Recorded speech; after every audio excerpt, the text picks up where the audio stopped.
सार वचन राधा स्वामी वार्तिक भाग दूसरा। वचन 111। मालिक को दीनता प्यारी है। मुनासिब यह है कि पहले वह काम करना कि जिससे दीनता आवे, और यह संतों के संग से हासिल होगी। पंडित और भेक के संग से, जो सिवाय धन और भोजन के कुछ नहीं चाहते, उनके संग न दीनता आवेगी और न मालिक राजी होगा।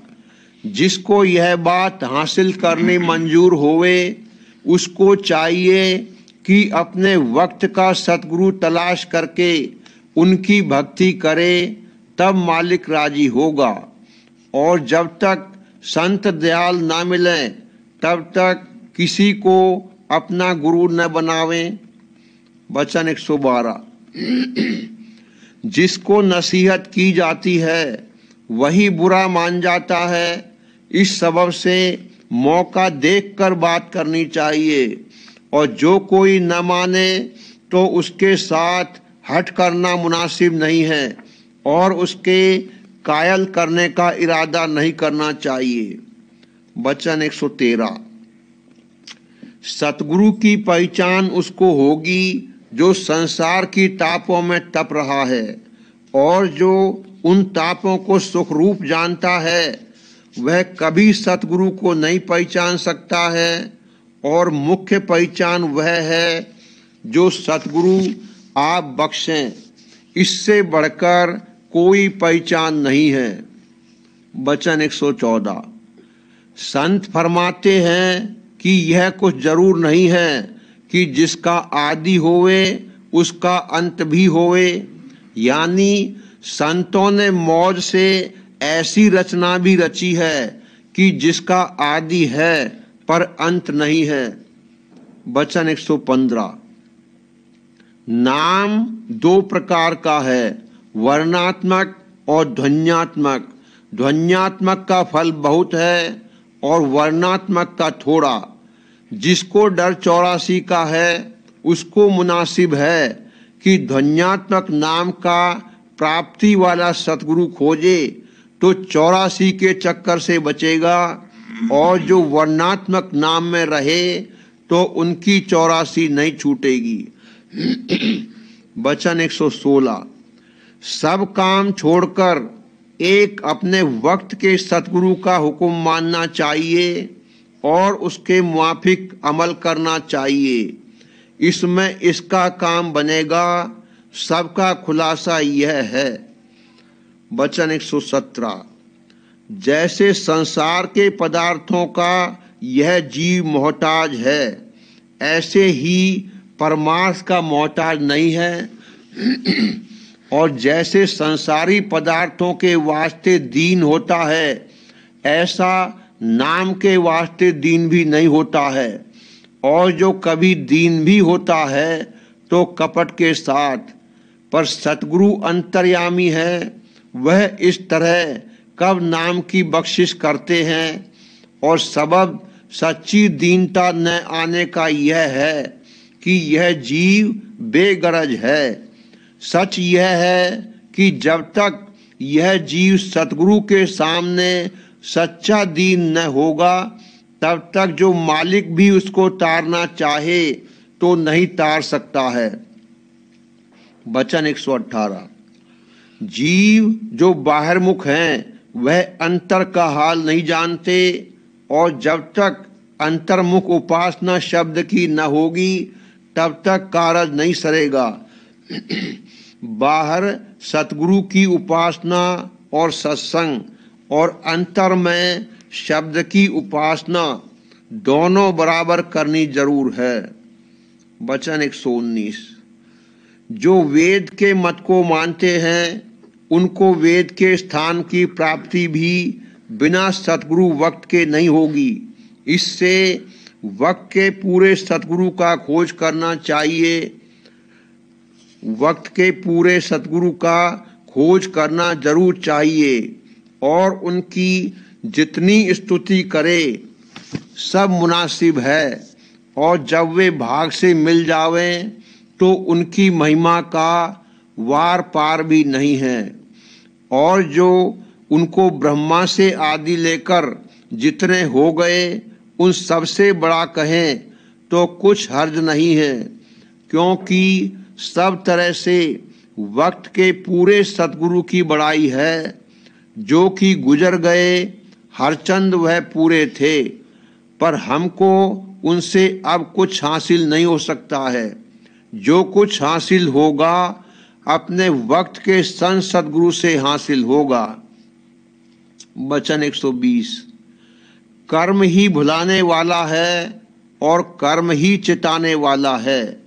जैसे एक लड़के को 2-4 लड़के बहका कर ले गए और खेल में लगा लिया, और फिर वही लड़के जब खेल चुके तब उसको उसके घर पहुंचा गए। इसी तरह कर्म के बस जी भूला है और कर्म ही के बस चेतता है। प्रेम पत्र राधा स्वामी 5वां भाग, सिलसिला वचन 34-21। जात का भेद और उसका मुकर्रर होना कर्म के बमुजिब। दुनियादार लोग जात पर बहुत जोर देते हैं, खासकर परमार्थ के मामले में, पर ये नहीं जानते और न जरा विचार को काम में लाते हैं कि जात पात कर्म के माफिक मुकर्रर हुई। जैसे जो लोग की मालिक का खोज लगाकर उसकी भक्ति और ध्यान करते थे वो ब्राह्मण कहलाए, और जो सिपाहीगिरी करते थे वो क्षत्रिय, और जो वाणिज व्यापार करते थे वो वैश्य यानी बनिए और दुकानदार कहलाए, और जो नौकरी और मेहनत और मजदूरी करते थे वो शूद्र। अब जो ब्राह्मण रोटी पकाने या किसानी या चपरासी गिरी या दुकानदारी वगैरह करते हैं और जो काम के मुतालिक उनकी जात के था नहीं करते, वे असल में किस तरह ब्राह्मण समझे जा सकते हैं।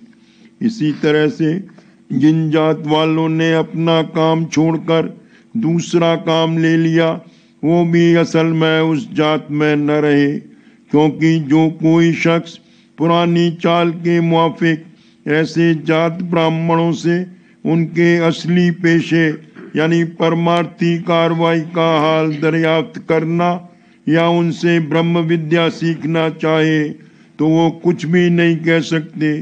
फिर जो कोई टेक धारण करके उन्हीं को अपना गुरु बनावे तो धोखा खावेगा और उनसे उसको कुछ हासिल नहीं होगा।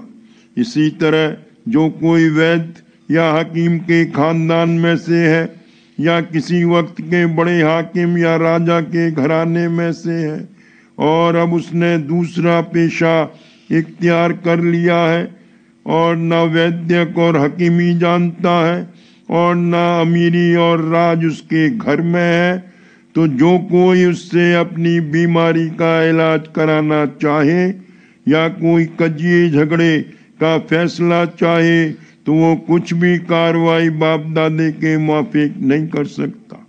जो टेकधारी हट करके वैद्य या राजा की औलाद से रुजू लावेगा उसका काम हरगिज नहीं बनेगा और नुकसान उठावेगा। मालूम होवे कि ब्राह्मण उसका नाम है कि जो ब्रह्म को जाने, न कि जनेऊधारी का नाम ब्राह्मण है।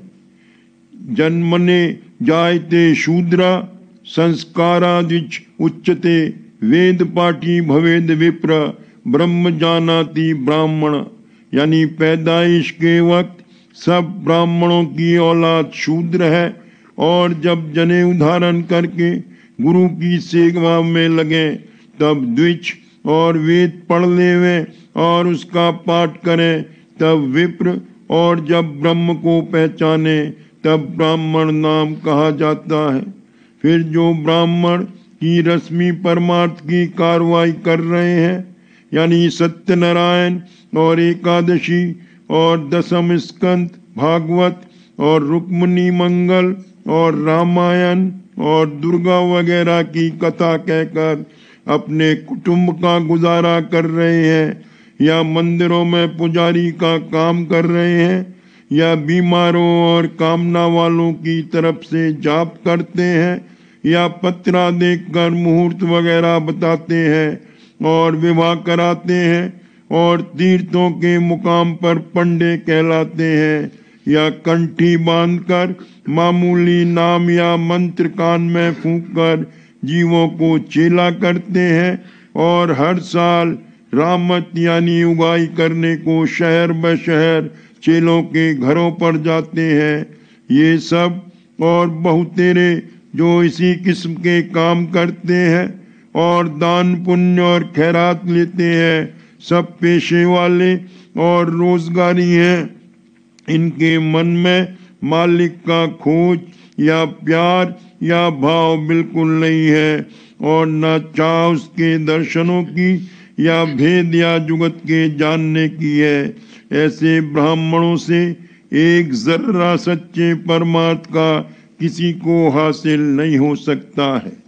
यही हाल भेकों का है कि घर बार न मालूम किस आफत के वाक़े होने से छोड़कर और कपड़े रंग कर शहर ब शहर और घर घर मांगते खाते और सैर करते फिरते हैं, और सिवाय बानी और पोथियों के पाठ कर लेने के या तीर्थों में भरमने के एक जर्रा भी सच्चे परमार्थ की चाह या खोज या दर्द उनके मन में नहीं है। ज्यादा कार्रवाई करी तो कुछ संस्कृत सीख ली और श्लोक पढ़कर लोगों को अपनी महिमा जताने लगे, या वाचक ज्ञान कर अपने तय ब्रह्म मानने लगे, और गृहस्थी जीवों को बातों से धोखा देकर अपना मतलब बनाते हैं। पिछले वक्त में लोगों की नजर कर्म और रहनी पर थी, न कि नस्ली जात पर। देखो, व्यास जी मछोदरी के लड़के थे, और वशिष्ठ जी गणिका से पैदा हुए, और नारद जी दासी के लड़के थे, और सूत पौराणिक जिन्होंने नीमशार में ऋषियों और मुनीश्वरों को कथा सुनाई दासी के लड़के थे, और कृष्ण महाराज ने ग्वाले के घर में परवरिश पाई, और रामचंद्र जी क्षत्रिय थे, और सुखदेव जी जिन्होंने परीक्षित को भागवत सुनाई व्यास जी के लड़के थे, और वाल्मीकि जी बहेलिया थे। अब कहो कि इनमें से कौन ब्राह्मण जात का था? सब अपनी परमार्थी कार्रवाई से इस दर्जे को पहुंचे। इसी तरह जितने भक्त हुए उनमें से कोई भी जात ब्राह्मण न था, बल्कि बहुतेरे नीच कौम से थे, लेकिन बसबब भक्ति के किस कदर महिमा उनकी संसार में हो रही है कि उस वक्त के राजों और अमीरों और जात ब्राह्मणों को कोई नहीं जानता, पर इनका नाम औरत मर्द और लड़के जहाँ जहाँ उनकी मान्यता है हर रोज ताजीम के साथ लेते हैं और गुन गाते हैं। जैसा कि कहा है कि जात पात पूछे नहीं कोई, हरि को भजे सो हरि का होई। परमार्थी कार्रवाई में जात ब्राह्मण और दूसरी ऊंची जात वाले अपनी नस्ली जात का बड़ा अहंकार और मान करते हैं, और अपने से कम जात वाले से चाहे कैसा ही परमार्थी होवे और तन मन धन खर्च करके निर्मल भक्ति यानी खालिस परमार्थ की कार्रवाई करता होवे, उससे परमार्थ का खोज करने या शिक्षा लेने में निहायत दर्जे का परहेज करते हैं। लेकिन दुनिया के मामले में चाहे कोई जात होवे, उससे विद्या और हुनर सीखने में या उसके नीचे नौकरी करने में या उसकी तरह बेतरह की सेवा और खिदमत करने में जरा भी ख्याल जात पात का नहीं करते, और उसके साथ निहायत दर्जे की दीनता और अदब से पेश आते हैं, और उसकी सवारी के साथ बेतकल्लुफ दौड़ते हैं। इससे साफ जाहिर है कि इन लोगों के मन में धन की कदर है और सच्चे परमार्थ और सच्चे मालिक का जरा भी आदर और भाव नहीं है, फिर इनका कैसे उद्धार होगा और क्या परमार्थ इनसे बनावेगा। इनको सच्चे परमार्थियों पर तान मारते हुए जरा भी खौफ नहीं आता और अपनी काहिली और गफलत और बेजा अहंकार पर जरा भी अफसोस और पछतावा नहीं करते। सच कहा है कि यह लोग मालिक के दरबार से निकाले हुए और हटाए हुए हैं। उनको मालिक के चरणों के प्रेम की दौलत जब तक कि ये सच्चे संत और साध या प्रेमी जन के सन्मुख सच्चे मन से दीनता और सेवा नहीं करेंगे, हरगिज हरगिज नहीं मिल सकती है। जो यह लोग दुनिया के मामले और रस्मी परमार्थ में जात पात का व्यवहार और बर्ताव जारी रखें तो मुजायका नहीं, क्योंकि वहाँ बहुत से काम जाहिरी और नकली तौर पर किए जाते हैं, लेकिन सच्चे परमार्थ यानी सच्चे मालिक की भक्ति में जाहिरी और नकली कार्रवाई कपट में दाखिल है। और इस सबब से ऐसे लोगों को जिनकी नजर ऊपरी और नकली कार्रवाई पर है और असली और अंतरी भेद और भाव से बेखबर हैं, मालिक के दरबार और संतों और प्रेमियों के सत्संग में दखल नहीं मिल सकता है और इस वास्ते सच्चे परमार्थ की दौलत से वो हमेशा बेनसीब रहेंगे। सेवा का वर्णन। सेवा 4 किस्म की है, तन मन धन और सुरत की। संसद गुरु या साध गुरु या प्रेमी जन किसी किस्म की सेवा के मोहताज नहीं है, पर भक्ति की तरक्की और प्रेम का जागना और मन की सफाई वगैरह थोड़ी बहुत सेवा के मुमकिन नहीं है। सिवाय इसके सेवा से हाल प्रीत और प्रतीत और शौक सेवक का मालूम होता है, यानी जिनके मन में सच्चे मालिक और सच्चे गुरु की और उनके सच्चे उपदेश और सुरक्षित मार्ग की महिमा समाई है और सच्चा प्यार चरणों में आया है और सच्चा शौक भक्ति और शब्द का अभ्यास करके कुल मालिक राधा स्वामी दयाल के धाम में पहुंचने का मन में पैदा हुआ है, तो ऐसे परमार्थी जीव के हृदय में उमंग सेवा और खिदमत करने की आप ही आप पैदा होवेगी और बगैर थोड़ा बहुत तन मन धन और सुरत के लगाने के उससे रहा नहीं जावेगा। दुनिया में भी जहाँ जिसकी मोहब्बत है वहाँ वो खुशी के साथ तन मन धन खर्च करता है, बगैर प्रीत कहीं एक पैसा भी खर्च करने को मन नहीं चाहता। फिर परमार्थ में भी जब सच्ची प्रीत होती है तब इसी तरह उमंग उठती है और सेवा करके हर्ष होता है और शांति आती है। जब तक कि किसी प्रेमी के हृदय में सद्गुरु और सच्चे मालिक की थोड़ी बहुत प्रतीत नहीं आती है, तब तक उससे तन की सेवा नीचे दर्जे की नहीं बन सकती है और न विशेष धन खर्च कर सकता है और न उसके मन और सुरत जैसा चाहिए शब्द के अंतर अभ्यास में लगकर थोड़ा बहुत रस और आनंद पा सकते हैं। जितनी सेवा की संतों के सत्संग में जारी है वे सब प्रेमी जनों ने आप अपनी उमंग से निकाली है और फिर दूसरे प्रेमी जन देखकर उमंग उठाते हैं और उन सेवाओं में शामिल होते हैं और इस कार्रवाई से अपने अभ्यास में तरक्की पाते हैं। तन की सेवा ये है जैसे चरण दाबना, पंखा हाँकना, हुक्का भरना, जल भर के पिलाना, भोजन तैयार करना, पलंग बिछाना, खाना या प्रसाद तकसीम करना, पोथी का पाठ करना, शब्द गाना, झाड़ू लगाना और फर्श बिछाना वगैरह वगैरह।